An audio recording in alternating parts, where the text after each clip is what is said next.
want to thank you guys for coming, and we'll be very brief with opening remarks, but I want to first and foremost thank our awesome sponsors who are listed in our book. We have Johns Hopkins Carey Business School, Next, powered by Shulman Rogers, TEDCO, AEG. We'll be hearing from executives from those 4 organizations soon.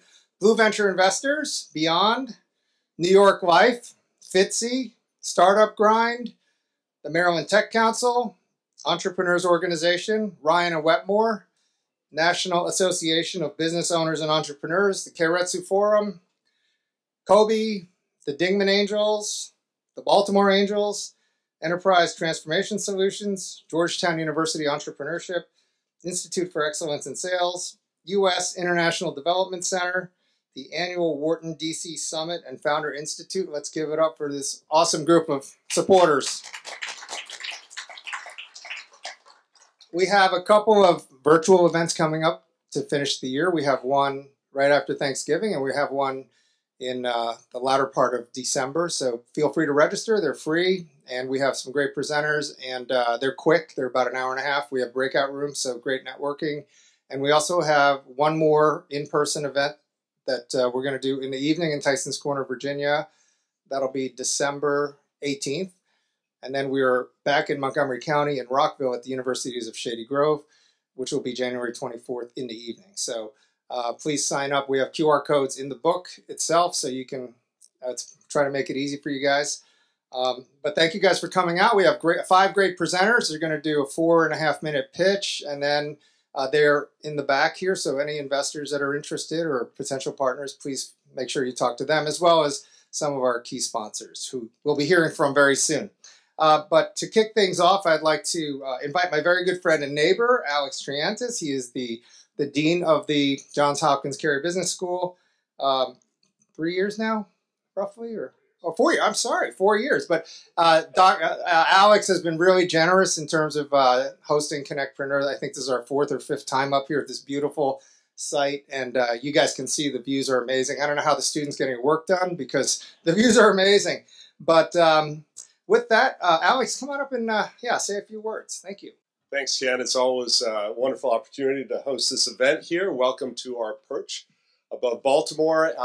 Take a look from all sides. It's pretty incredible, the views that we have here. And I just wanted to say a couple of quick updates about Hopkins. A very exciting time for us here at the Carey Business School and Hopkins overall. We just, as some of you know, opened a new building down in Washington, D.C. It's at the site of the former museum. And we did not shut down the museum, just for the record. They did that on their own, and then we preserved the importance of that building, and it is truly a stunning building. So hopefully we'll have an event down there as well. Also exciting time. The other part that's exciting about that is a new school for government and policy that is starting up very soon. They're in a search right now for a new dean. And I think one of the most exciting parts of that is a focus on technology policy that's already begun in terms of looking and hiring faculty and hopefully having programs in that area. We all know that that's super important. The university also announced about 3 weeks ago a huge investment in data science and AI. There's going to be 110 new faculty members added to the School of Engineering. Many of those will be together with us and other schools here at Hopkins. So we really are planning on being sort of the premier force in AI in the United States and hopefully the world. So more on that to come over the years. It'll take a little ramp up time, but it is a commitment that the university has now made. So really, really exciting times here at Hopkins, and of course, always great to host this event. So thank you, Jen.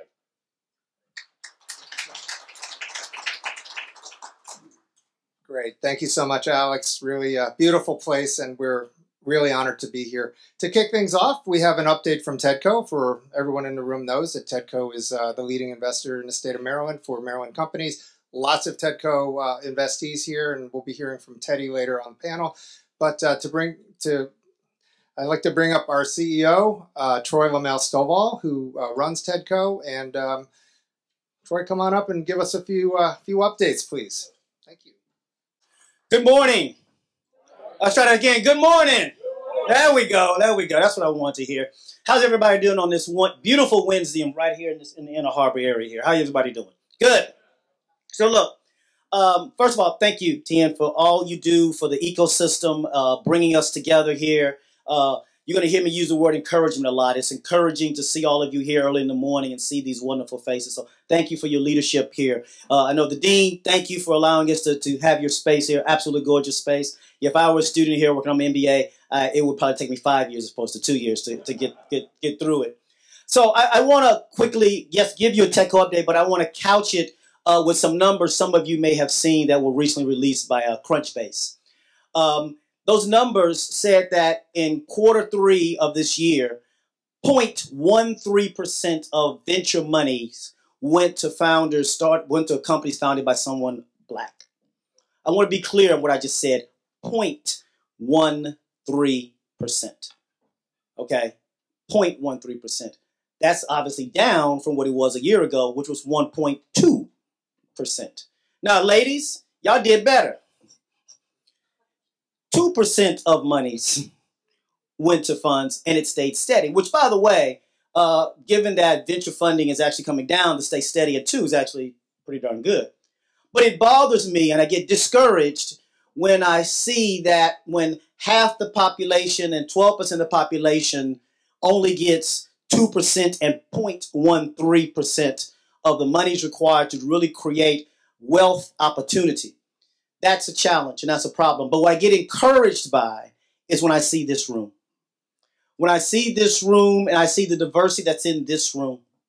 When I see the diversity that's in the presenters, some of which are TechCo portfolio companies. I get encouraged by that. I get encouraged by TechCo and the work that we do at TechCo.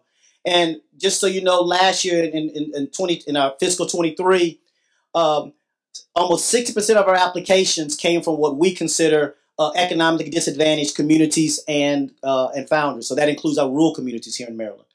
60% of our applications, 70% of our awards went to those types of communities and founders. So we're doing our part, but we need all of you to do your part. We have to continue to be vigilant about this. I call it being intentional. We have to be intentional about what we do at Tech, and we're doing it here at TechCo. So I was just talking to I've got a couple of board members here. David, thank you, and Bay is on our Venture Fund Authority, so thank you for your leadership and your support. We're being very intentional about that. We're going to be soon announcing, yes, Dave, we're going to soon be announcing, and I know I've said this a couple of times, but at this point it'll be into early 24, what we're calling a concept fund. That may not be the name that we launch with, but the point of the concept fund is how do we take those ideas? Sometimes they're just ideas in your head. They haven't made it to the back of a napkin yet. Ideas in your head, and how do we turn that idea into a wireframe, into a prototype, into something that you can show to the investment community, including TechCo. And that might cost $10,000, $25,000, $30,000. We're going to pay for that. And it's going to be non-dilutive. It's going to be a way in which really elevates you as an entrepreneur, because we recognize many of you don't have access to $10,000, $15,000, $25,000. We want to fill that gap. We will continue to fill these gaps that exist in the ecosystem with the help of many of you here. So thank you again for all you do for the ecosystem. Thank you for being here. I have to run. My apologies. But thank you all for what you do, and again, have a great, great day.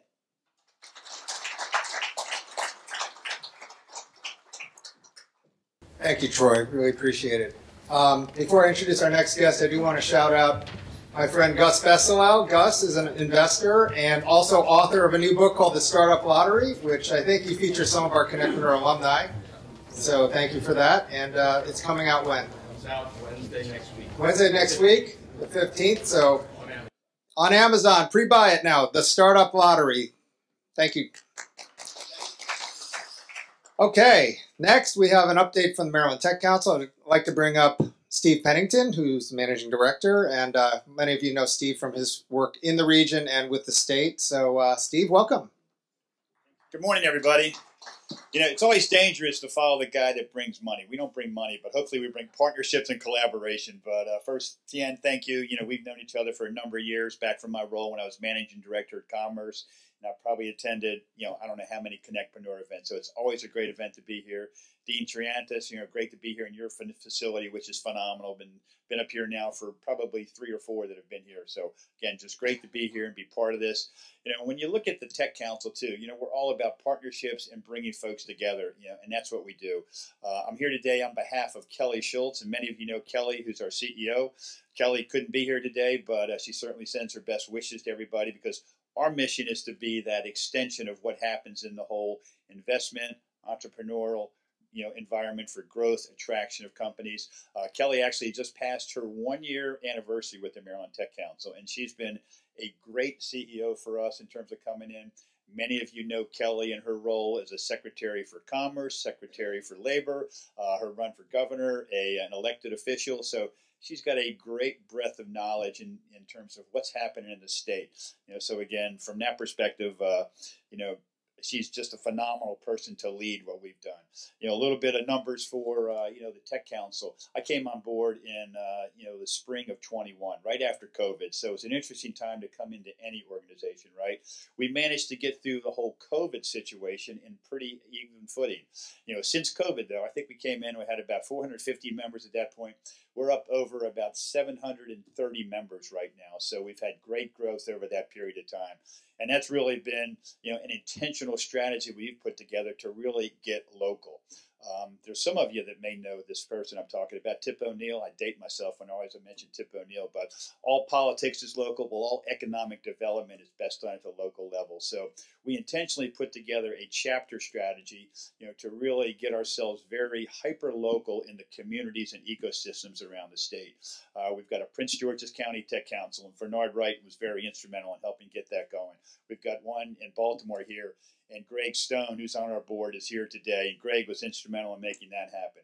We've got a Chesapeake Regional Chapter, and Jim Gibbons, I saw somewhere earlier. Jim is the steering committee chair for that group down there. So there's a steering committee, a chair for each one of those groups that really, works the local community, that helps, continue to get that type of growth that we're looking for and involvement for the local ecosystems, because they're all a little bit different.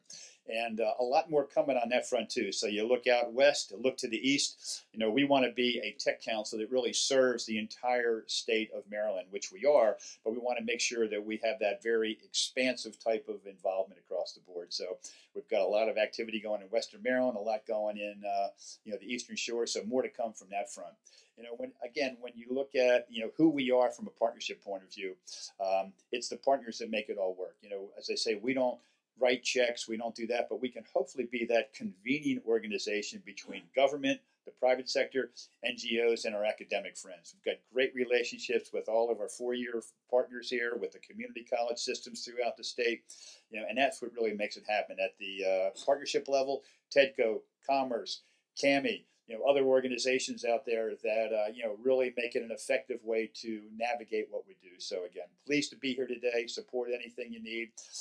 If anybody's not familiar with the Tech Council, I can be your point person there to help you guide through that process. Glad to, give you a little bit more detail about what we do. And again, pleased to be here today and help out the effort. So thank you.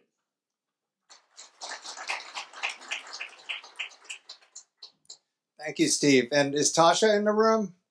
Tasha, who runs CAMI she's here. But if those of you are interested in cybersecurity, make sure you talk to Tasha.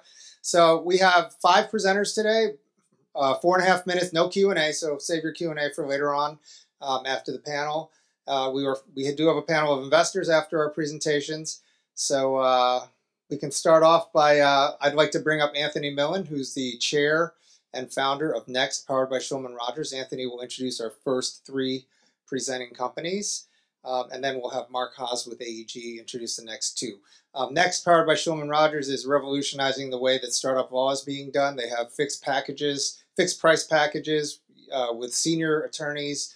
It allows startups who are always very cost sensitive to be able to manage their legal costs. And the models, Anthony, you and your team are amazing. You guys have won 3 awards, I believe, from Legal Week and Legal Times and some other high-level organizations, defeating some of the biggest law firms in the country. So thank you for your support of CONNECTpreneur. Come on up and we can get started.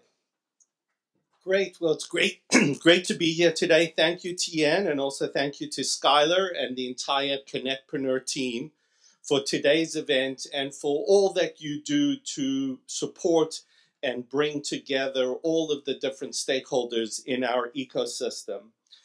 Just briefly, Next, powered by Shulman Rogers, as Tien mentioned, is an award-winning, nationally recognized legal practice that services startup companies, particularly early-stage startup companies, on a regional, national, and global basis, and was born out of a belief that there had to be a better model for delivering legal services to early-stage startup companies.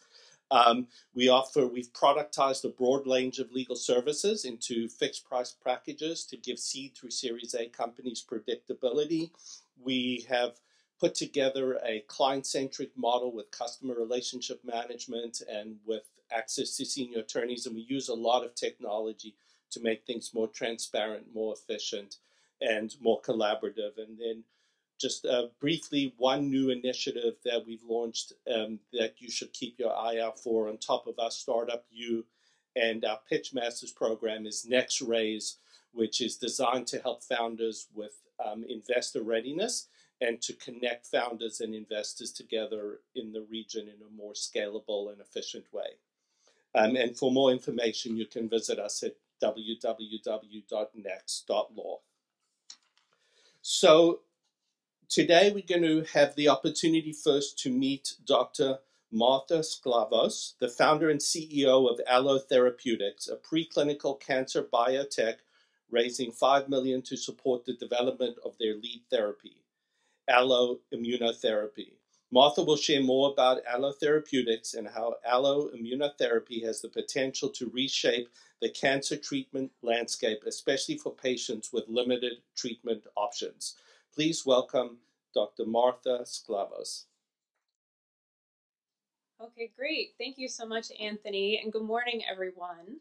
I'm excited to introduce you to Allo Therapeutics, where we inflame the tumor to deliver cancer cures. Collectively, our team and team of advisors has over 200 years of experience in research and drug development, and we are aiming our expertise on solid tumors. Solid tumors represent over 90% of all diagnosed cancers. You may have heard of checkpoint immunotherapy. It is one of the most prolific solid tumor therapies of the last decade. It has FDA approvals in over half of all solid tumor types. Even though it only confers around a 20% response rate for patients, there have been some remarkable responses, cures even.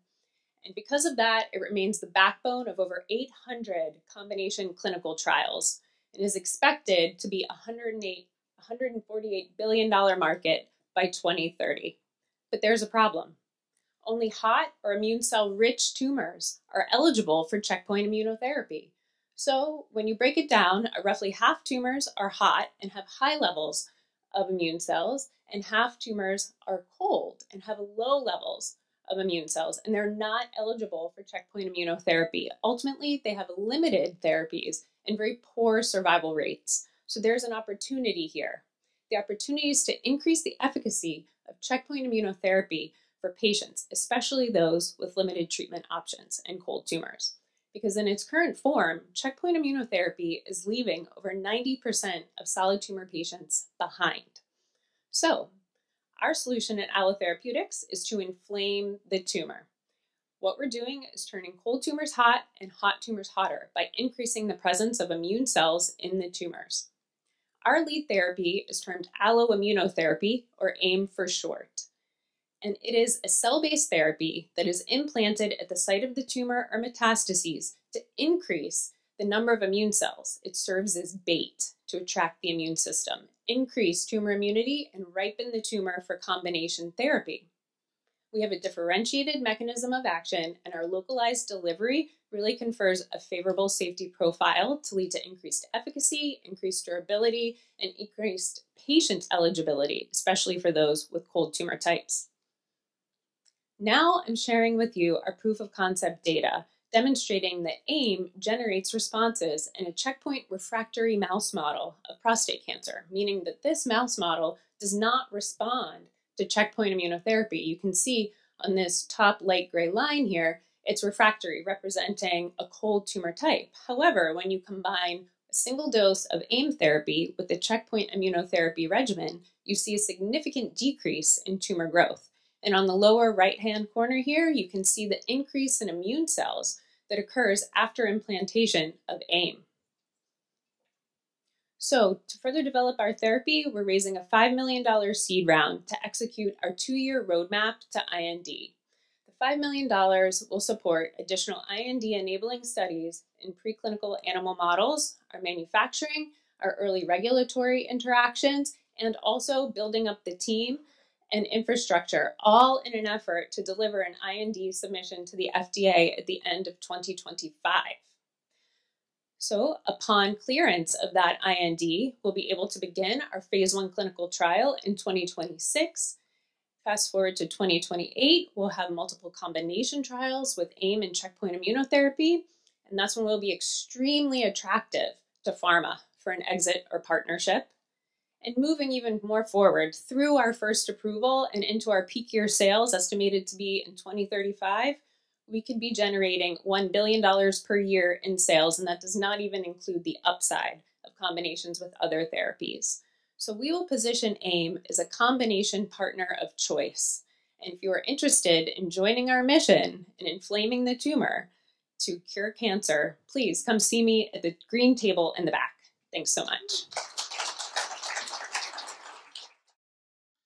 Great, thank you, Martha. I would now like to introduce Ameripex. Ameripex provides clients a platform experiencing and resolving crises in an alternate virtual reality to prevent and limit the occurrence in the real world. Ameripex sits at the intersection of modeling and simulation market, the virtual reality market, and the crisis management market. Please welcome Jim Dia, founder and CEO of Ameripex.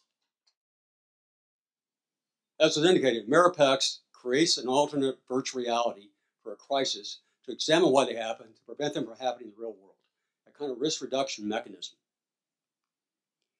The challenge, every emergency manager, crisis manager worries about what you're going to do with a crisis before it happens. How are you going to mitigate its effect? How might you even prevent it? Emergency managers have a variety of tools to deal with this kind of problem. Data simulations, tabletop exercises, as well as field events. They all have their limitations. Ameripex, deconstructing in an alternate virtual reality the crisis situation to understand why they happen before they happen in the real world. Two outcomes from this business. One is a subscription service to rehearse and understand what the problems are before they happen. And the other is the technology, the full dive virtual reality unit that totally immerses the operators in the virtual environment. The market for this is huge. There's a global market for virtual reality, a global market for modeling simulation, and a global market for crisis management. Ameripex would intersect all three markets. The competitive landscape. You have a number of vendors, large and small, Meta, Microsoft, Apple, and so on. They're all selling equipments. Some smaller companies are doing it as well. Headsets, treadmills, haptic suits, and so on. Then you have another set of companies that are doing training using virtual reality and other simulation technologies. What Ameripex does and how it differentiates itself from these other companies is that it integrates multiple VR systems together into a fully immersive environment that's indistinguishable from the real world for the operators. In addition to that, it provides an experimental environment to find out why things happen rather than just training, a kind of risk reduction mechanism. The traction, I have a minimum viable product we demonstrated indicating the virtual reality, full dive virtual reality unit was effective in things like plant fires. In addition to that, Microsoft Startup Hub is one of my sponsors, and they're sponsoring my cloud environment. The full dive virtual reality unit is patent pending. And finally, I'm coordinating with Texas. I'm going out to Austin next week to meet with the head of security for the Texas Education Agency to talk about doing a pilot on school safety, recreating what happened in Uvalde. There's my team. I have over 250 years of experience, data science, modeling, simulation, crisis management, and VR development. There's the financial forecast. Going up to 2028, potentially $100 million in revenue. The revenue will come from two sources. Licensing the full virtual reality units themselves at about 4% per unit, and then the subscription service, setting up the environment and executing the environment for clients, on average about $75K per year. Funding source, I'm asking for $1.5 million to do a pilot on school safety in Texas, to demonstrate the capability and go on from there. I self-funded this to the tune of $300,000 of my own money. Microsoft has put $150,000 of their cloud credits. I'm asking you to consider funding this effort. This is something that will find out why things happen before they happen. Please come to my table if you want to know more. Thank you. Okay, I now have the privilege of introducing Osprey Bio. Osprey Bio is a DNA biotools company providing researchers with powerful platform tools to create multi-target therapeutic candidates. Osprey's tools use a proprietary modular gene-building system called Bird of Prey to bring gene and cell therapy into the future. Please welcome Sam Glickstein, co-founder and CEO of Osprey Bio. Thank you, everybody. My name is Sam Glickstein. I'm the CEO of Osprey Bio, where we develop biotools to simplify complex biotherapy development. So, gene and cell therapy has been at the forefront of R&D since the 1980s, and the first therapy was only approved in 2017. But there's been a lot of drugs in the clinic right now, currently, and they all have generally a monogenic focus, which is a single target, single gene therapy that can really address a minor set of diseases, but simply cannot address the complex multi-gene diseases that kill most people in the United States and the world. And the question is, why are there no complex therapies? Where are they? And it turns out that they're not even in the lab, because there aren't any tools available for researchers to even begin thinking about designing, let alone creating multi-target therapeutics. And so, to put this into context, here are all the papers that have been published using legacy genome engineering tools. It's a disappointingly small number, but these technologies are not bad. They're just really difficult to use. It requires a lot of expertise. Then a new kid on the block comes along. We all know CRISPR, and just goes through the roof on impact. Because CRISPR is exactly what happens when a needed tool is made easy to use. And so at Osprey, we've taken that to heart and have developed a platform and products that are even easier to use to do something that's far more complex, making multi-target, multi-gene therapeutic candidates. So we're introducing the clone card. Oop, that doesn't look that good, but those are supposed to be QR codes. Introducing the clone card, which is the first accessible multi-gene construction tool on the market for research and clinical development in cell and gene therapy, powered by our Bird of Prey platform, which is a very simple platform. Every gene looks like the base vector on the left, with different modules that researchers can cut and paste, swap out to build multi-effectors with multiple proteins in one gene, or multi-genes with full transcription units, each with multi-effectors within it. So like lots of possibilities. I mean, it's nearly infinite. And so the clone card is how you wield this power. These 8 gene cards have combinations of genes that are relevant to certain disease classes or functionalities. Researchers will do the cut and paste with Bird of Prey, build a multi-gene, much faster workflow, and the cost is so much less because you're testing multiple things at once. You're not doing one protein, one pathway like they do today. It's very much a quick process for multiple things at once, and it does not require expertise. That's the big thing. So our current and future offerings allow us to address several segments in biotools, which is a very large market, very dynamic, from basic research to preclinical activities. We're focusing specifically first on the 5 billion gene and cell therapy subsegment, or discovery subsegment. 5% capture, this would be about $250 million in revenue, which we believe is attainable. Our competition is essentially anybody who provides DNA to customers, but we are by far the only platform that provides the multi-gene building system. And we've also priced everything to be essentially the lowest on the market to make access that much easier. And if we look at our revenue projections, the reason that is because we have 3 different sets of cash flow.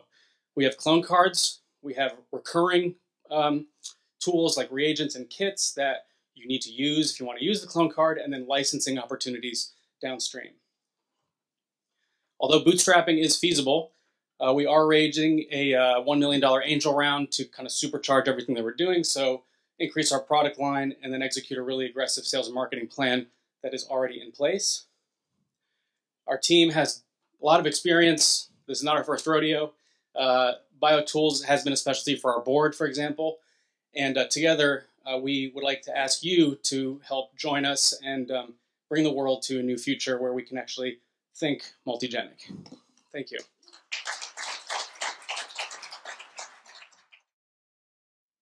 Great. Thank you, Sam. Great job, and congrats on all of your progress, too. It's been great to watch you guys kicking some butt out there. So to introduce our final two presenters, I'd like to bring up Mark Haas. Mark is the CEO and co-founder of Association for Enterprise Growth. I'm pleased to be an investor and part of AEG. They are the leading elite advisor, elite service provider group in Baltimore, Tampa, and Washington, D.C. And they also run two awesome CEO groups called the Inner Circle.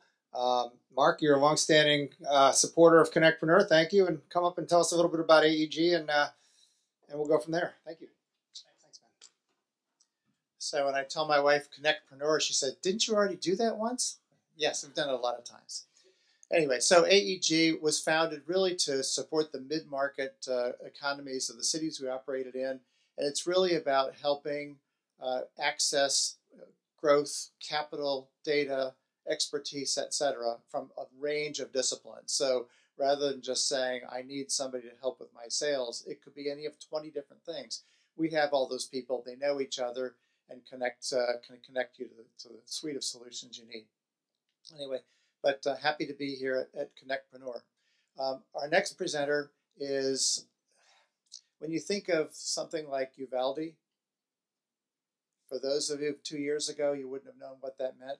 Now it means something very specific.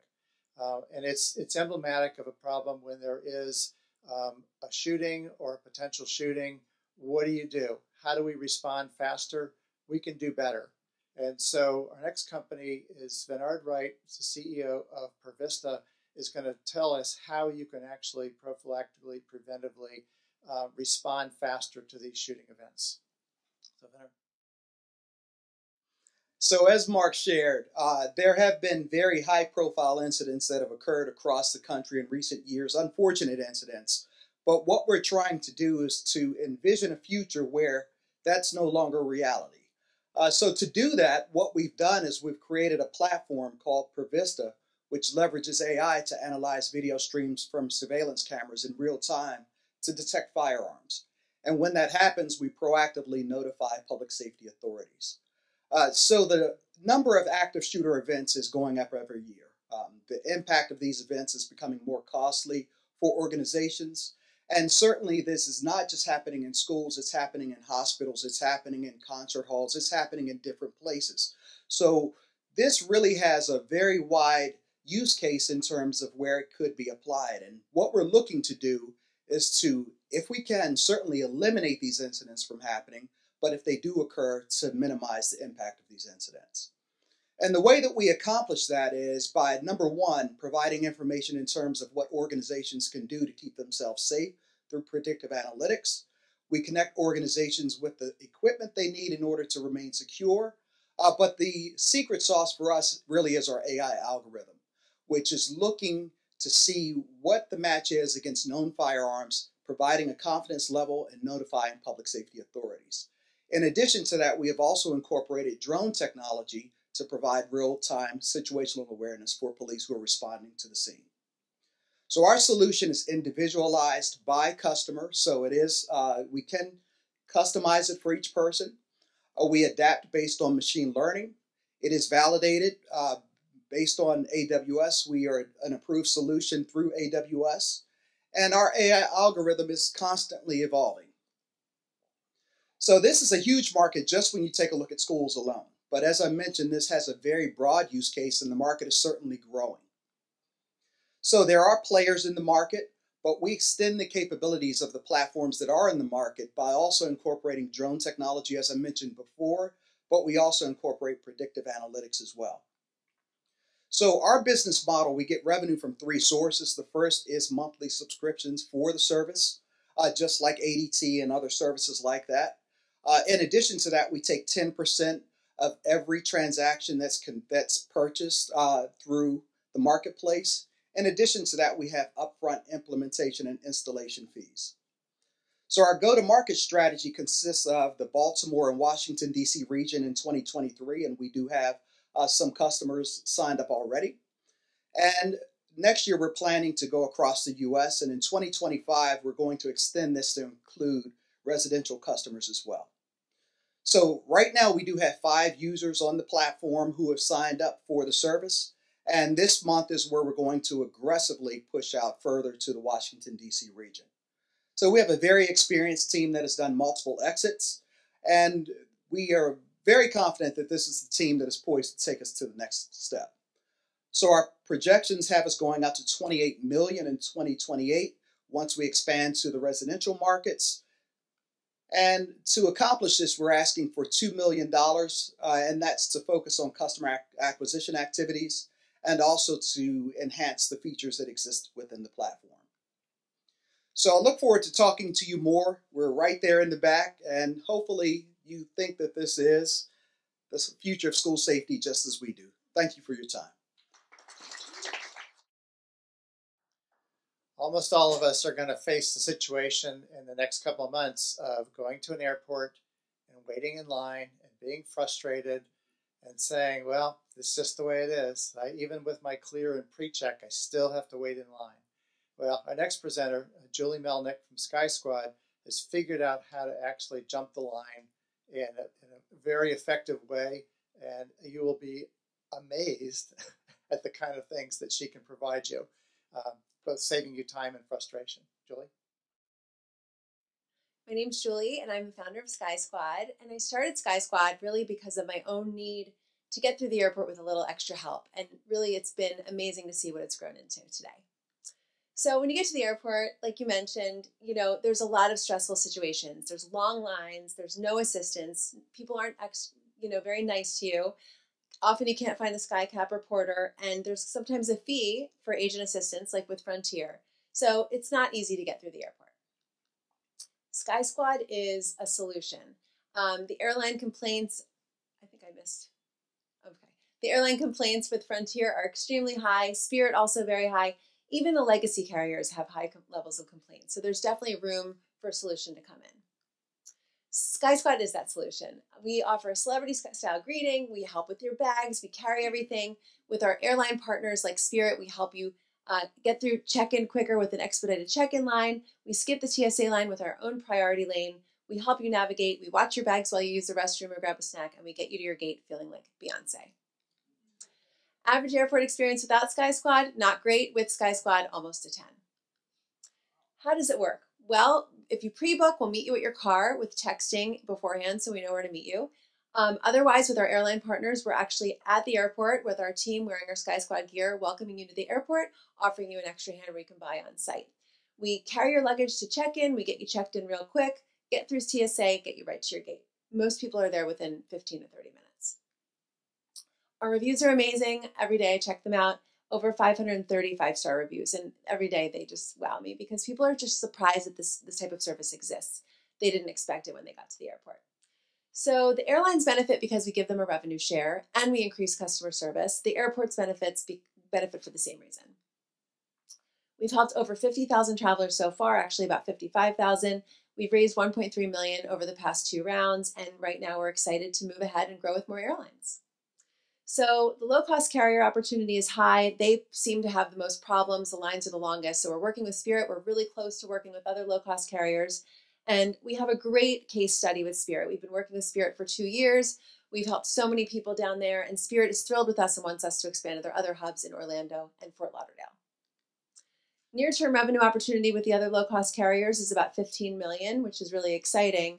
But when you add in the legacy carriers, it's already about over $50 million because just alone, what we've seen in Fort Lauderdale is we're doing about 1 booking per flight in the morning. That's before about 11 a.m. And Spirit has about 35 flights per morning out of Fort Lauderdale. So about 35 bookings on average each morning last year. United has Delta has 273 flights in the morning in Atlanta. So once we're in airports like that, we could really see the numbers increasing and increasing more. So our gross margins are about 49%. So right now we're looking to improve them with a little change in our model, breaking down, buying into each opportunity.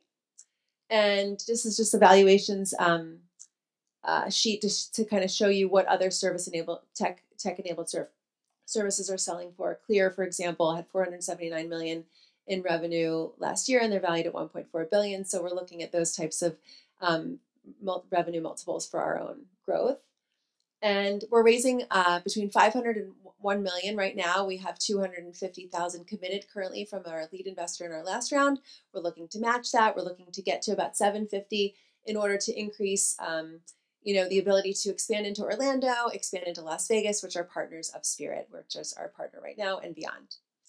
Our team is fantastic. We have great advisors. We have 2 co-founders from Instacart, Redbox, airline industry. Megan is my COO and right hand, and she does, everything with me. And together we are really paving the way for new experiences in the airport. So let us know if you have any questions, and we will talk to you at our table in the back. Thank you.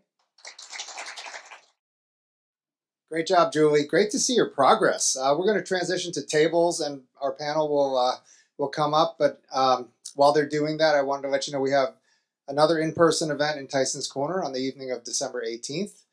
And we have virtual events later on in November and December. All the information is on QR codes in your program book. So we have the space after the panel for more networking. So please, if you're an interested investor, talk to our presenting companies. I think we had a slate of 5 awesome companies today. So let's give it up for our presenters. Hi, Jeff.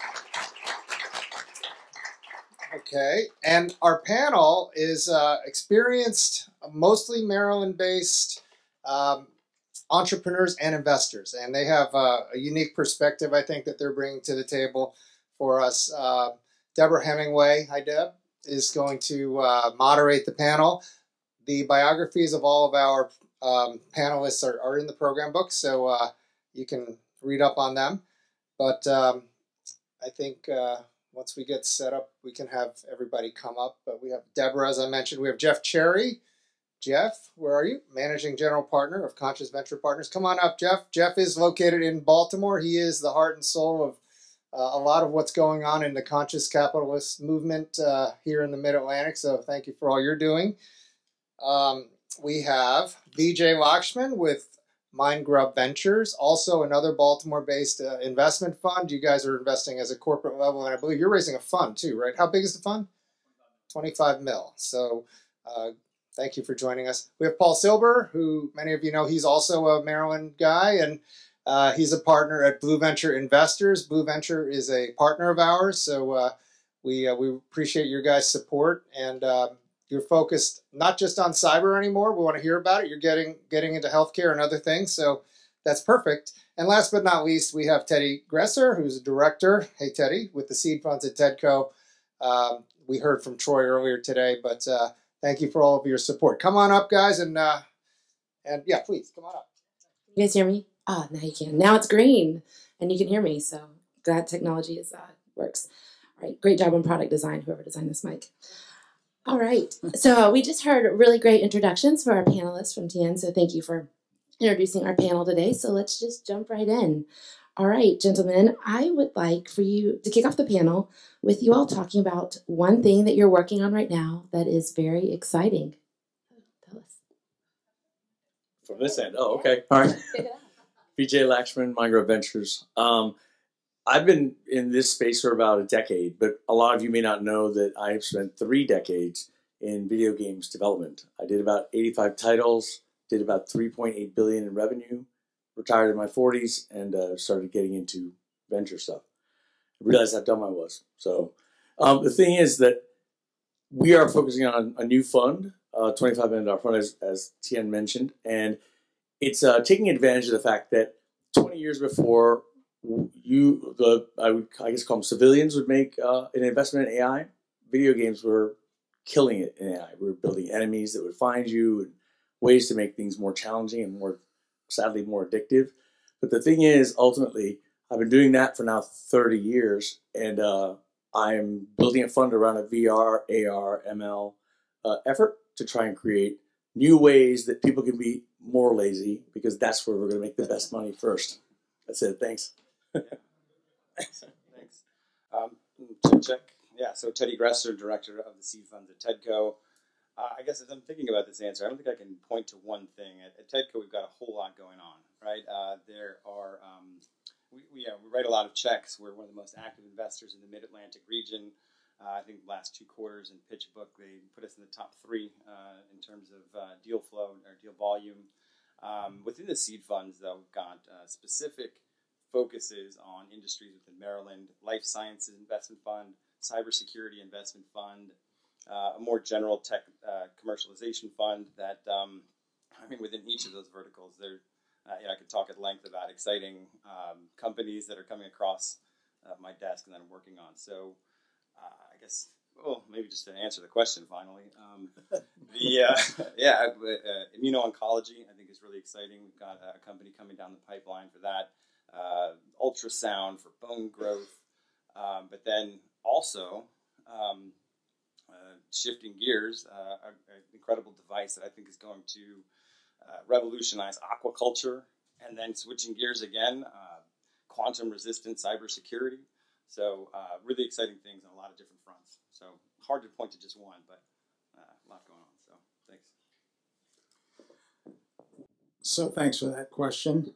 It's difficult, I think, indeed, to just point to one thing. But I think, so there's a few things I would highlight. First of all, we are in the, I can't believe it's been 10 years since I came to Maryland. So the 10th cohort of the Conscious Venture Lab. And I'm excited about things like what Nicole is working on, and lots of other entrepreneurs. And I point Nicole out because one of the things that I'm most excited about is something that Troy talked about this morning, that 0.13%. I'm not excited about that number, but I'm excited about the things that we're doing to try and change that, right? Both in our fund, the Conscious Venture Fund, and the Conscious Venture Lab, and now in the not-for-profit we launched, the Novella Center for Entrepreneurship, but also just here in Baltimore and Maryland. So, I'm really excited about the opportunity that the Tech Hub, the EDA Tech Hub, represents, and I'm a co-chair of the steering committee to help bring we've actually, we went down from 300 to 31, and now we got to actually go get the money. So I'm co-chair of the steering committee to try and bring the money here. But equally as exciting, I think right now, is that we gave orals yesterday to bring Black Tech Week to Baltimore. And we'll find out in about 7 days whether or not that comes to Baltimore. So I think that we've got an opportunity here in Baltimore and in Maryland with everything that's going on in the city and the state, from entrepreneurship, support from people like Tien and the things that are going on at TEDCO and lots of other places, but also because of, I think that, with Wes now as governor and his focus on, some of the same things that we care about, his focus on Baltimore.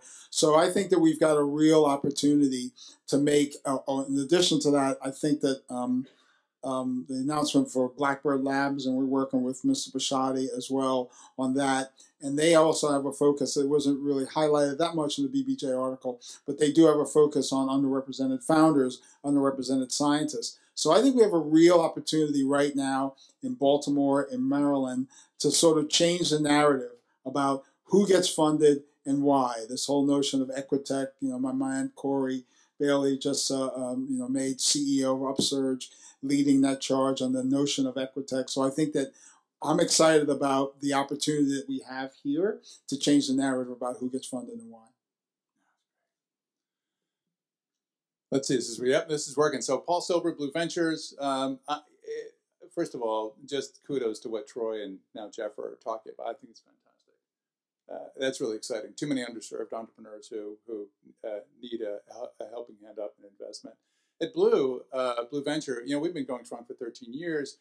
We spent the first 5 years just figuring out how can we fund and help people grow. And now we're spending time figuring out how can we help entrepreneurs exit, right? I mean, everyone starts with a vision of the end in mind, but too often they don't have the tools or the knowledge or the techniques or the skills or the people or the network to make that happen. And so we're putting in place a formal structure to really help them understand what that process is, to make the right introductions, to get them to know the right people, and to get them prepped well in advance, not just when that inbound call comes, to be ready to have that conversation, to have a good board to work with, to have good bankers to work with, to run that process. So the finish line is just as important as the start. Thanks. You guys can clap for that. Yeah. Yeah. Yes, no, great responses. Very, very exciting. So I'd like to continue the conversation with asking our panel members what investors are looking for in general, like what are investors looking for, but then also what are they in particular looking for in each of their given firms and given roles. So what are your differentiating factors in light of the general investing trends? That's a great question. Everybody has the graph that's the hockey stick to the right, I hope. And everyone has like the numbers that make sense. What I look for specifically, and this is going to sound silly, but I imagine, could I spend 2 days with that person in a hotel or in my house? Would I want them there long enough for me to like actually get along with them and be able to see that they're an asset and not someone I want to kick out right away because they're driving me crazy? Because anyone who knows, if you invest and you care about your investment, you're going to spend a lot of time with this founder, a lot of time, right? Especially if you care about it. And in the last couple of years at MindGrub, we have done 8 or 9 single-use investments where we've had to coach. We've done a lot of what Blue is doing, and we have really learned, I think, that it's so much more about the people and the chemistry and their knowledge base, because you can fix dumb, like you can just teach people. Like, you cannot fix people who are not actually able to socialize and lead. That is the thing that is very, very difficult. I'm not saying you can't fix it. It's a very difficult thing to do. It's a lifelong process to be someone who's inspiring to other people. And if they can't inspire you, and you know all this already, how do they inspire, other people to do anything that you want? So honestly, I look at the people mostly. Yeah, I think that's the answer, right? That's the right thing. You can go online and go, oh, what do investors look for, and you'll get the team and product, and you'll get the checklist that you can go down and write the correct answers in. But it's that intangible. It's the ability to create relationships, and I guess just to tug on a thread that VJ said just a little bit, the idea that you can get people behind your vision. Right? I mean, a big task of a startup founder is to be able to get talented people around you, to give up all the other opportunities that they're going to have in front of them and say, okay, I'm going to go out on a limb and get behind you and try to make your vision a reality.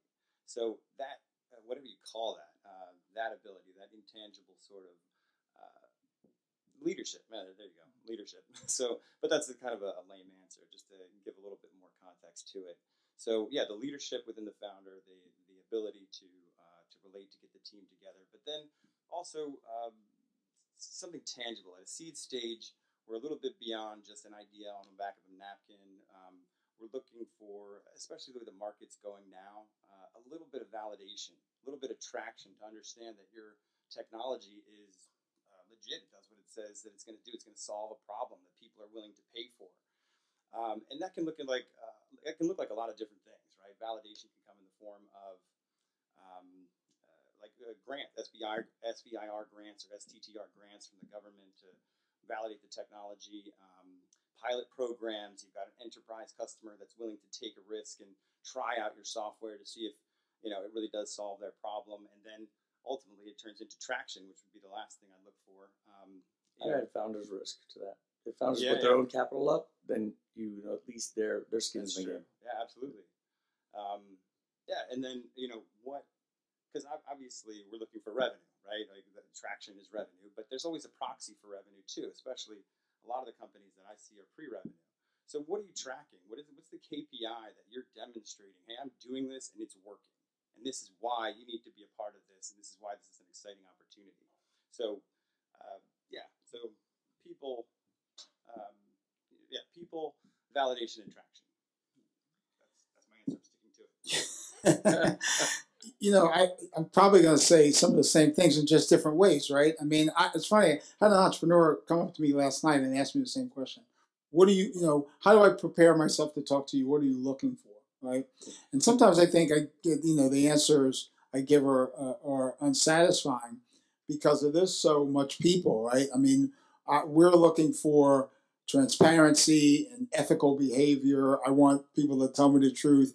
I want entrepreneurs that are self-aware and not trying to pull a wool over my eyes by telling me they have traction when they really don't. It's all okay. Just tell me where you are. Tell me what you're working on.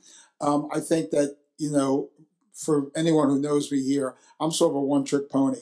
This whole idea of stakeholder capitalism.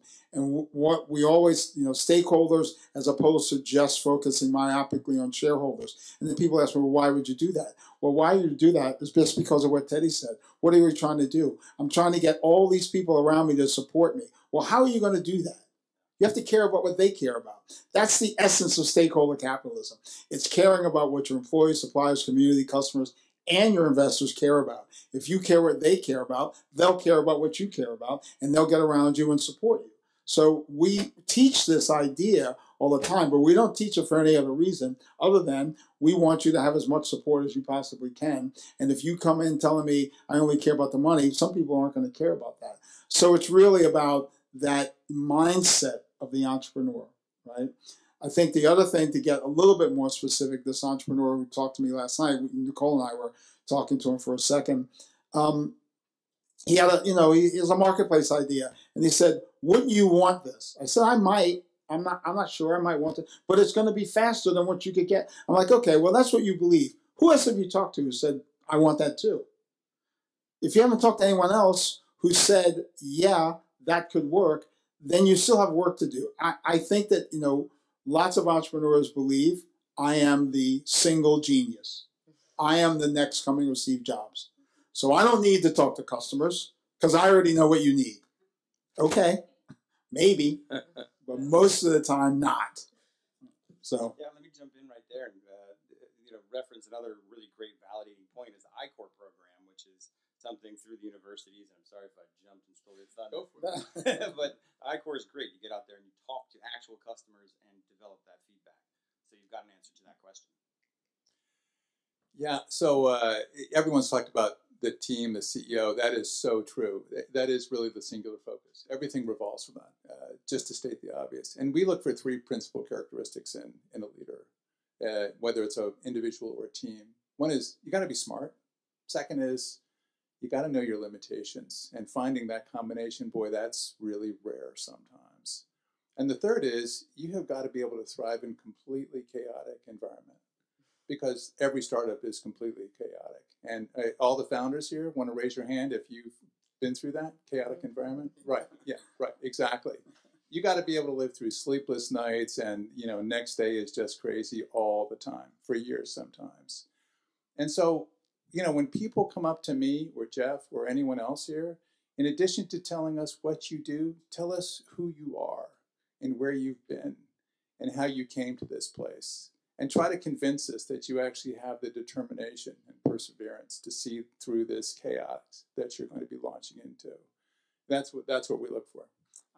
And this is really interesting because I was watching a panel years ago with Gary Vaynerchuk, the social media guy, and they asked, "What's the biggest mistake you see entrepreneurs make?" And he said, "They think they're entrepreneurs and they're really not. And when the chaos comes, they crumble because it's going to come.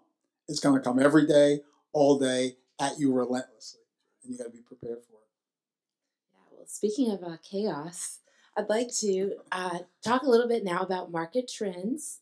I'd like to hear from the panelists what you're seeing with regards to valuations and amount of capital being deployed and ability to raise capital now.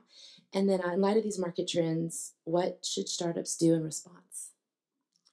I'm really sorry that I sat in this chair. We can start on the other end. You want to start on the other end? I mean, that's called expertise. It's cool. Market trends. So has anyone heard that valuations are down just a little bit? Right. A whole lot, in fact. So that's a new reality. That's what everyone's waking up to. And it's really interesting because we're still sorting that out. And we're still seeing a huge disconnect between entrepreneurs and investors Entrepreneurs still think valuations are like they were 18 months ago, and investors are saying that it's a brave new world, friend. And that is a huge challenge sometimes. So I would say, look, not just valuations are down, capital is tighter across the board.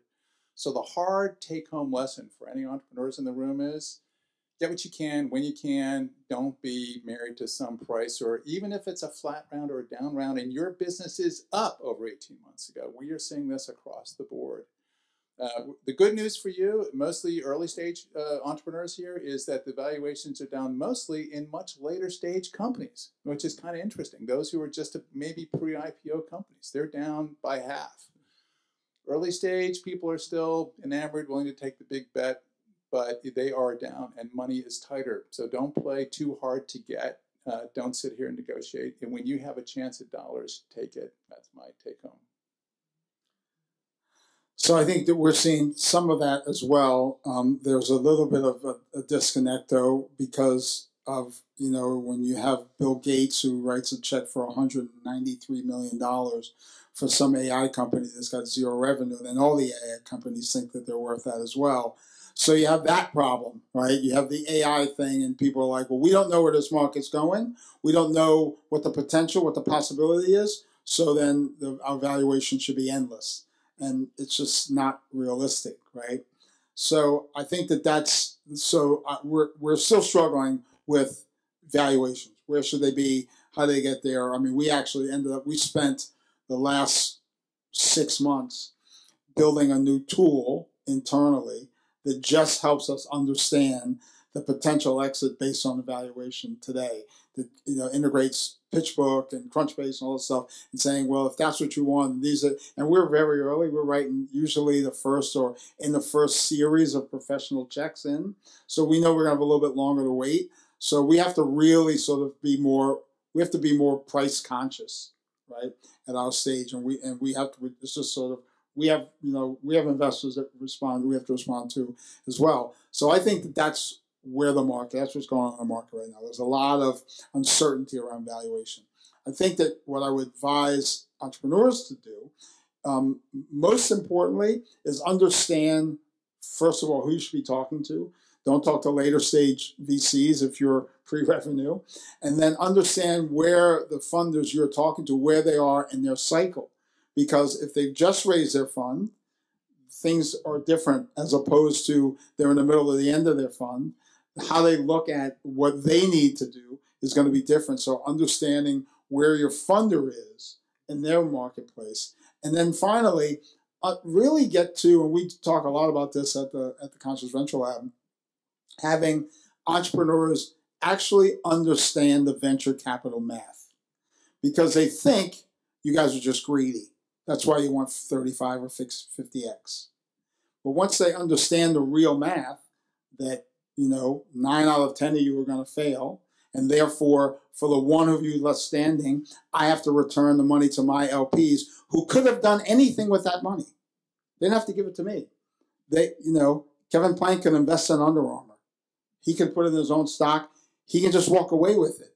He can do anything he wants with that money. So if he gives the money to us, a much riskier asset class, he expects higher returns.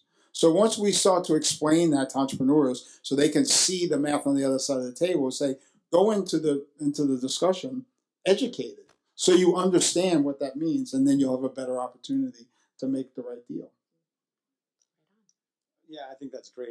Everything Jeff's saying is absolutely on point. I think to tug on one thread just a little bit more would be to emphasize the idea that you do your research, do your homework before you talk to the investor, and know what they've recently invested in, where they are in their funding cycle.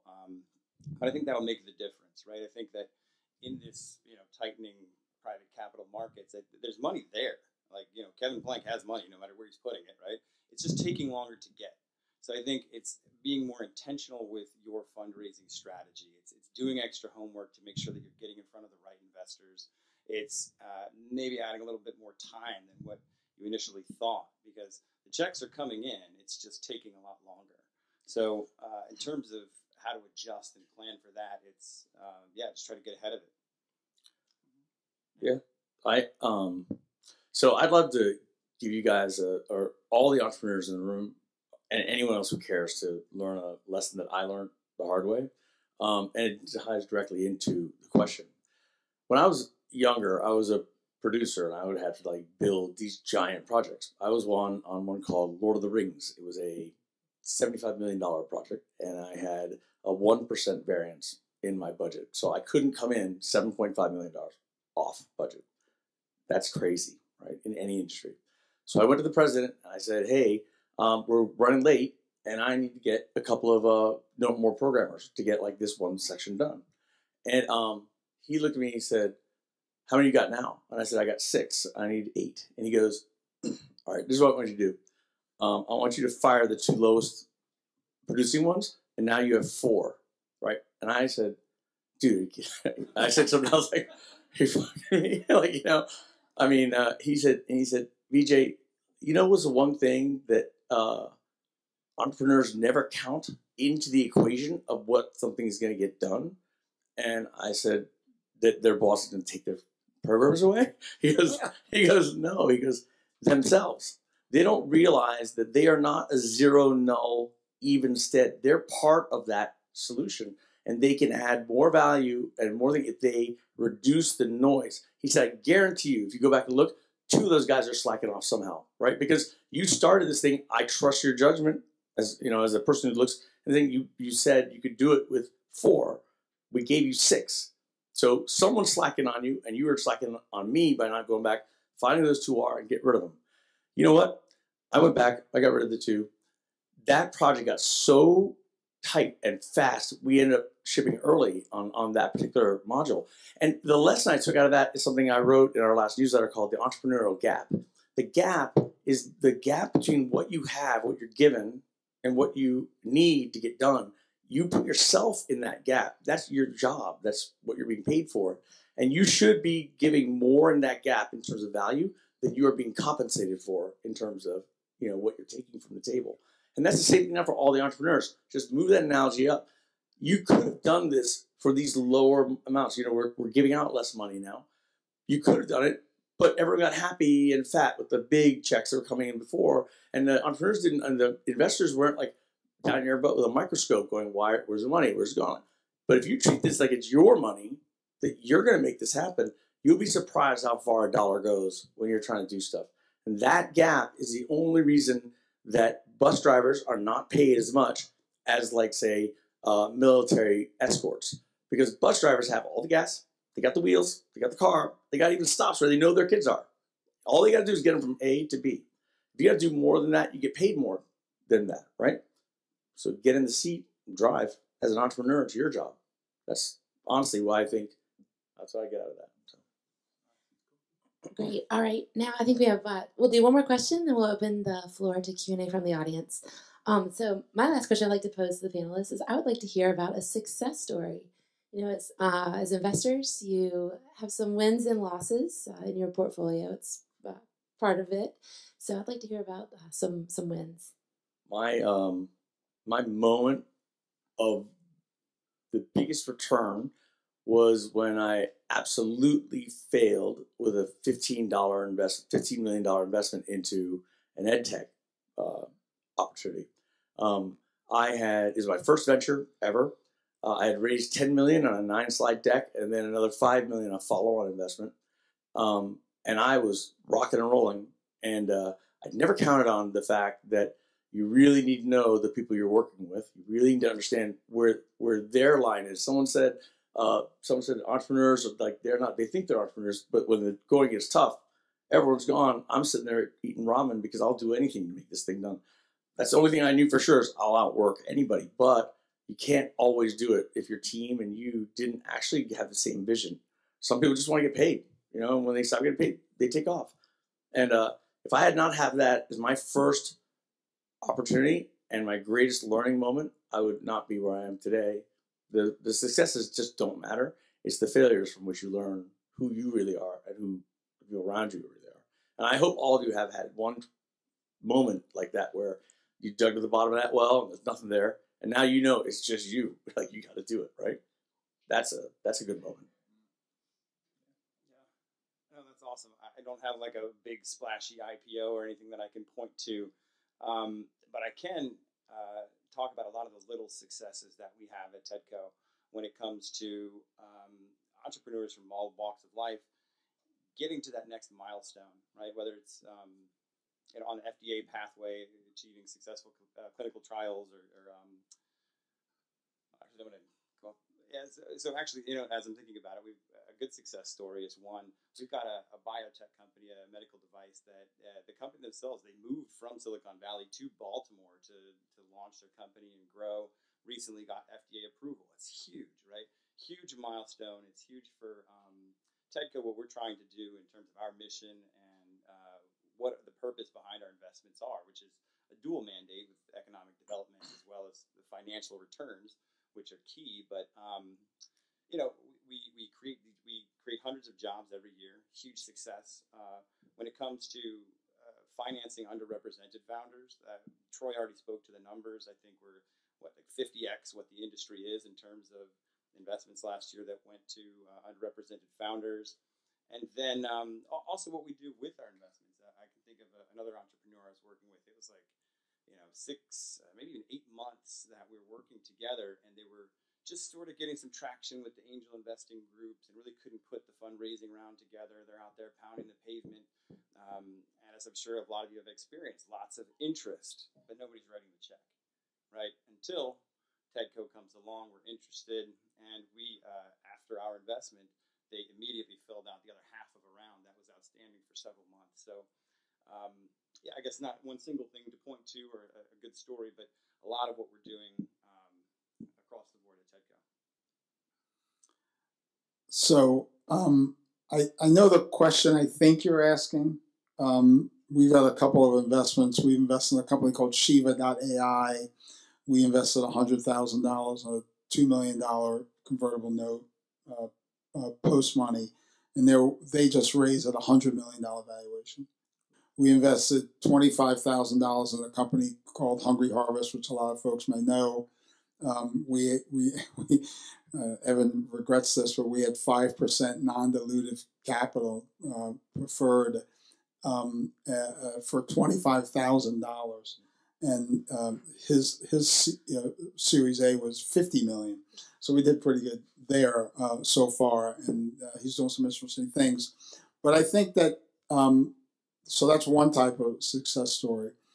But a couple of weeks ago, we had our first LP meeting for this fund, and we had a bunch of our founders around the table because it was after we were going to do a regular LP meeting, but it was right after Pavel Lepere was killed, and we changed the idea of the LP meeting just to have our founders tell about the stories and the impact that they were having. And we had Trevor Price from Outlook, and we had Ellington West, and we had Evan. We had a woman named Lauren from R3 Score, which is a great company that's changing the way people think about returning citizens from prison. We had a bunch of that, and they were just telling their stories. And the LPs came to me one by one and said, that was the greatest LP meeting I've ever been at. And we didn't talk about the numbers. We've made 83 investments across 2 funds, and 75% of those investments underrepresented founders. Those 2 stories are the real successes for us, is that we're trying to change the way entrepreneurship looks, by who gets money and why. And we're also trying to, I think about my job as an investor, as a venture capitalist, to invest in the world I want to see in the future. That's my job. So when I get those folks around the table and the LPs come back and we don't talk about money and they're like, that was awesome, I think we're doing what we set out to do. So point to a few things, big and small. We exited a medical device company, LKC, Maryland company, Rockville company, very successful, kind of a couple of founders just decided they wanted to get out. We were early in the lead funders, and they sold to a private equity big healthcare shop who's going to continue to invest and grow in that business and stay in Rockville. So we're excited about that. Always nice to get cash out after all the cash in for so many years. It's really cool to see companies grow. we spend so much time sort of on the wrong side of the 80-20 rule trying to fix companies that are struggling. And it's great just to watch companies grow. And I'll point to two. At the upper end of the spectrum, a company called ID.me. You know, we invested in them first starting back more than a decade ago. And now they're serving 80 million customers. They are the online authenticator for Social Security Administration. They do identity authentication, IRS as well. So they've got some massive contracts. At the very lower end of the spectrum, a company I'm sure none of you have ever heard of called Talkatoo. Not a Maryland company, but you know, I love it when a company comes along and just occupies and finds a cool little niche market and grows the hell out of it. And what they do is talk to text for the veterinary market. And it's a whole special different language set. They figured that out, and they're growing really quickly. And then I'm just going to echo what Jeff was talking about. You know, Pava was a friend of mine. I'd hired her to do some work for me. It was a horrible tragedy that happened, and I am so proud of what Sherrod and that team have done. You want to talk about thriving in chaos? There is no more chaotic time or environment than to have a founder all of a sudden, you know, just disappear like that.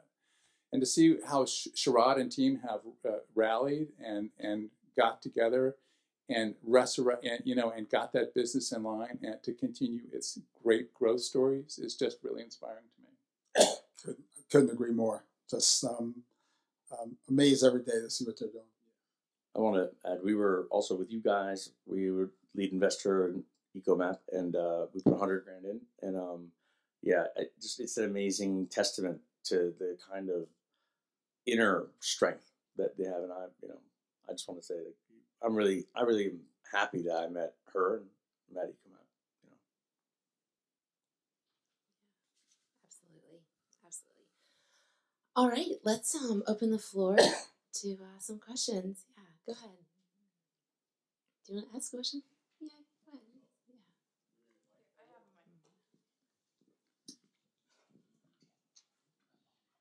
ahead. Hi, thank you for all the great insights. My questions are kind of very specific. You talked a lot about pre-revenue startups. Mine is like that. Would you recommend right now to focus on continue self-funding it and actually find that first client and first dollar instead of focusing on fundraising or not? And the second question, would a successful crowdfunding campaign, for instance, on Kickstarter, would be a good proof for you that there is a product market fit? Can I answer the first part? I don't know about the second part, but I'll answer the first part. I don't know if you guys feel the same, but I tell founders all the time, customers way better than my money.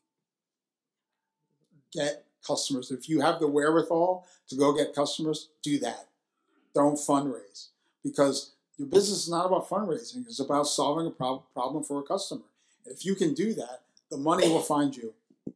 And actually, I'm going to echo that, but to put it a different way.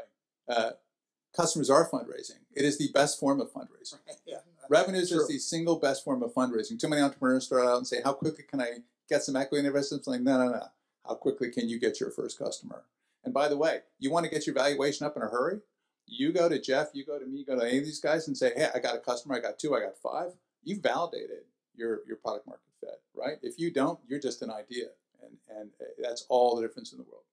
I guess I'd jump in there too, though, and ask, and without knowing anything about your company, right? First off, ask why are you looking for venture funding to begin with, right? Because as you get that first revenue, we're going to say, oh, that's great, do it again, and again, and again, and again, and we want to see that graph go up and to the right, right? So if you have a customer and it's been 6 months, right, or whatever, again, without knowing anything about your business, understand, like, have a plan and be ready for growth, right? And ask yourself, why are you going to pursue venture funding? If you don't have that fast hyper growth strategy that's going to present 40x return, and you can't really get behind that narrative, that story, that's what you need to focus on building that, if that makes sense.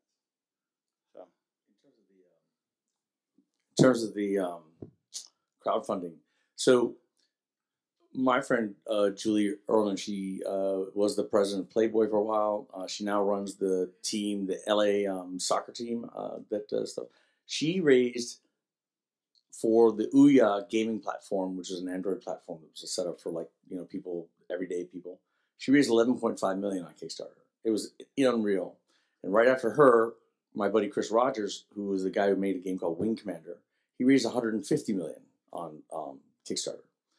Now, let me ask you something. The crowd that you go to in that, why do you think people go to investors? You can crowdsource, but why would you get an investor ever, right? Normally, you should say to yourself, I don't want any investors. I want to deal with myself because you want to keep the equity. But if you have to take money, you want to take it from a smart person, like a person who understands your business, who can give you some kind of like advice and guidance, because you can take dumb money from anybody. And that's what crowdsourcing is. It's just dumb money. It's not going to give you anything but the money. And depending on how smart or dumb you are, it's going to not last very long. So, yeah, but you're validating it with a crowd, but you may not get all the best ideas by just getting a bunch of people who want to buy what you create. I think you should do that. I don't disagree with you. Yeah, do that, right? But I'm saying, like, if you're going to take money and you want to go that route, crowdsourcing is great. I mean, I have people who have made huge amounts of money in doing that.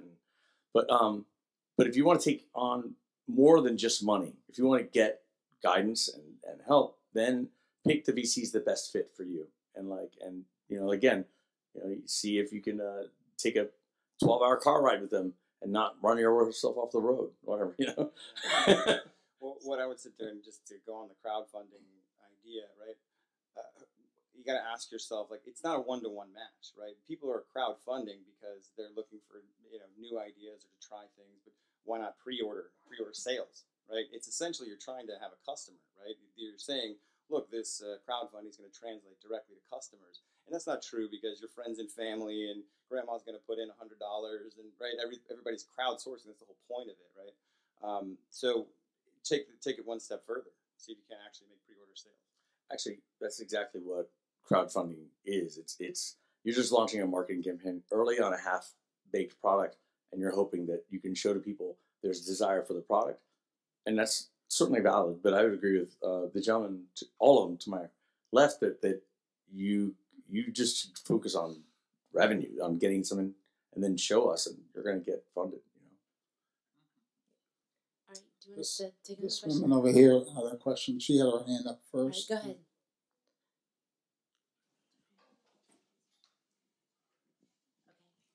We'll do this question and one more, and then we'll wrap up. Hi, my name is Michelle. I'm a second year MBA student here. There's a lot of emphasis on entrepreneurs, the business, and all that. But then I want to know what the due diligence process is like for co-investors, right? Here in Maryland, do you like invest with like any investor, or like you have like a process for due diligence for like investors you're going to invest with for a startup? So how do we think about co-investing? Is that?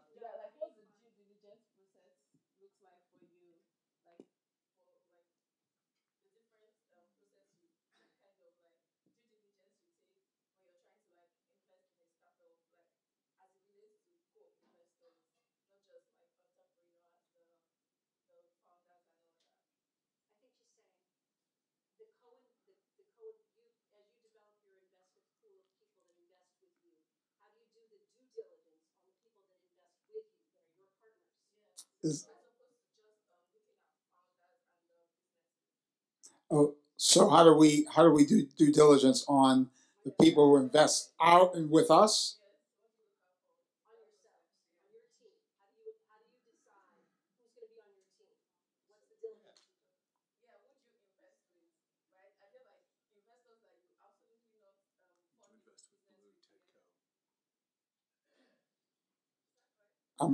I think I understand what she's saying. She's Okay. just saying, like, do we kick the tires as hard with co-investors as we do with the company, right? And the answer is yes and no, right? I mean, I think do you want to sit in a car ride or a hotel room? I think that test absolutely is applicable across the board.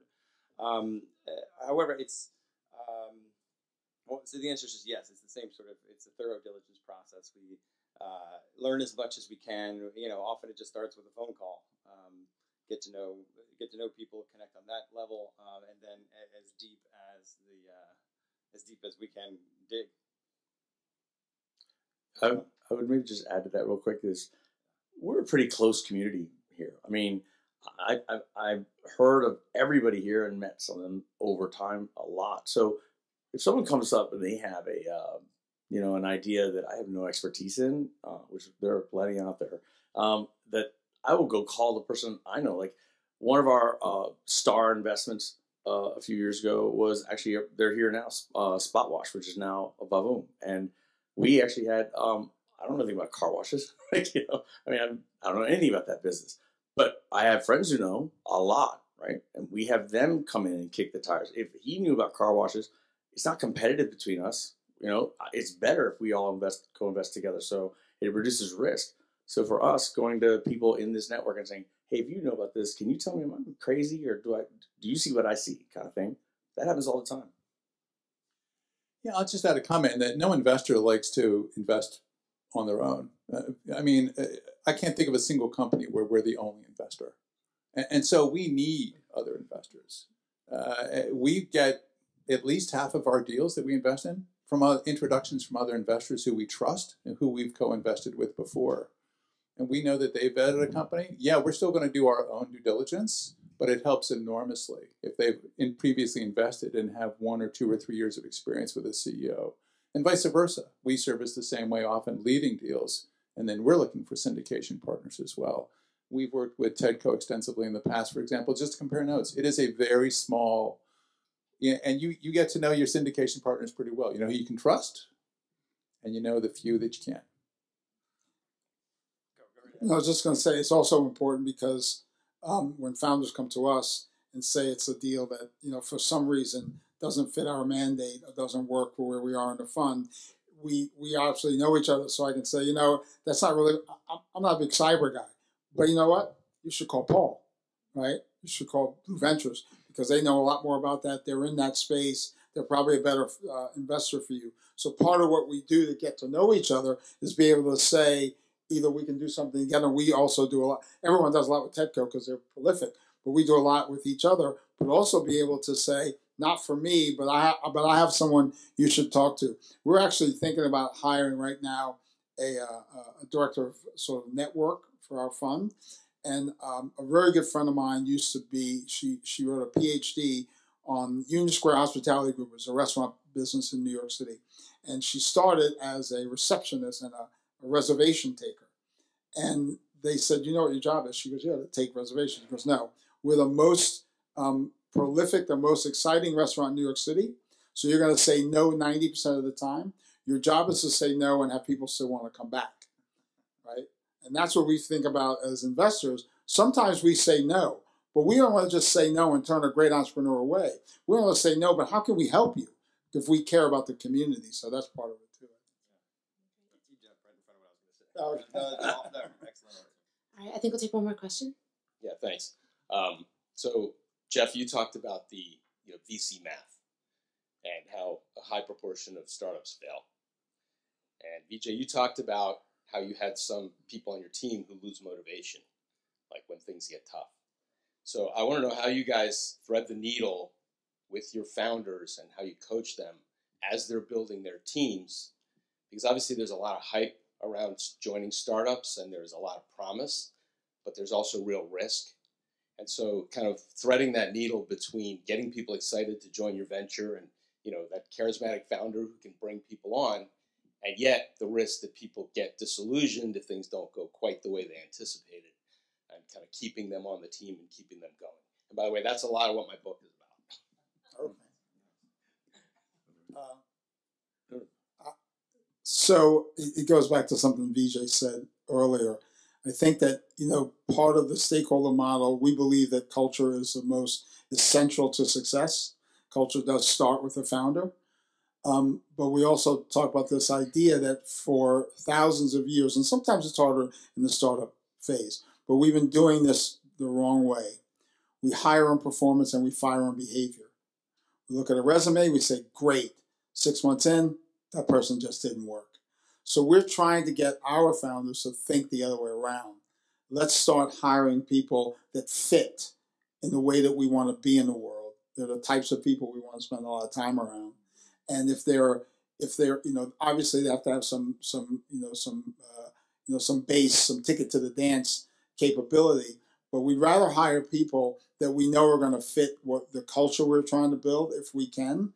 And then if they need training, get them trained. If we can help them get them up to speed on certain things, we'd rather do that than hire a resume that may not fit. And I think that's the way you do it, because if you're not as excited about this thing as I am, when things get tough, you're going to crumble. You're going to leave. You're going to want to leave. You're going to get disillusioned. So you have to be at least, you have to be on board with the level of excitement, I think, right? The level of passion. I totally agree. And I also add, like, one of the ideas that we've been working on, and Tien's involved, and Jim Gibbons and others. And now I really want to talk to you, because we're doing this thing called Alpha Sage. And Alpha Sage is a crash course. And when I first got through this mess, and also the lessons you learn about how to keep the bus rolling, it really comes down to that old adage of, hire slowly, fire quickly, right? Because you only have so much time as measured by the cash that you have raised. And that is burning all the time, right? You have to be able to make quick and decisive decisions to save the house if one room's on fire, right? So it's difficult to do that, because there's families involved, there's a lot of things involved. And I don't like that job ever, but someone has to have the steel to be able to do that. And if it's not the founder, it's going to be you invested in him. If it's not you, it's going to be someone else, but someone's got to do that job. I think that is a critical thing. I really do think what Jeff and others have said is true. You do need to understand every day or extra day you spend on the hiring side, you are probably reducing your risk by a significant amount, because firing people is not a failure on their part. Oftentimes it's a failure on your part, right, if you do that.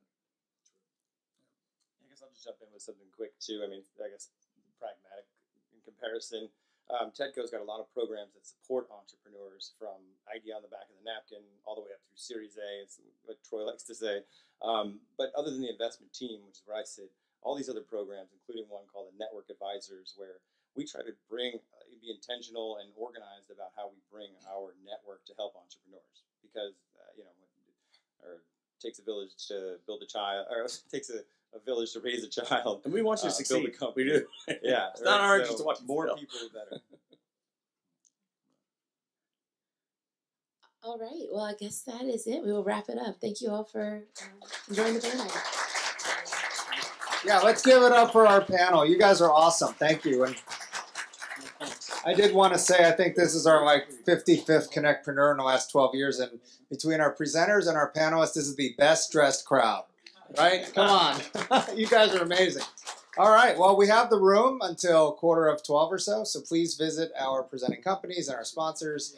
And thank you for coming. We have our program book, has our other upcoming events, and we hope to see you in Tyson's Corner on December 18th. Thank you guys so much.